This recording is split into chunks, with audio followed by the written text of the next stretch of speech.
Hello everyone, welcome to our channel where learning English is fun and easy. In today's video, we're going to talk about the phrasal verb do something up. By the end of this video, you'll learn how to use it in different ways with simple definitions and examples. So let's get started. Alright, so do something up has two main meanings. Let's break it down. The first meaning, to fasten or close something. This is when you fasten or close something like a piece of clothing.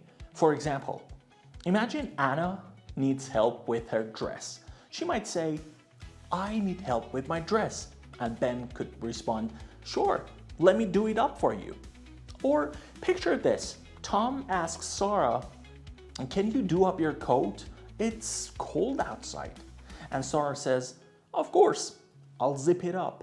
The second meaning, to decorate or redecorate.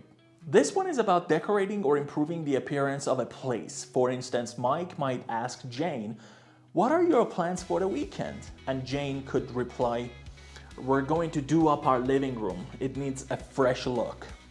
Or think about Lily saying, this room looks amazing, and Jake responding, thanks. We did it up last month. Thanks for watching. We hope you found this video helpful and that you feel more confident using do something up in your conversations. And if you enjoyed this video, please give it a thumbs up and don't forget to subscribe to our channel for more fun and easy English lessons. Hit the notification bell as well so you never miss an update, and leave a comment below using do something up in a sentence. We'd love to see your examples.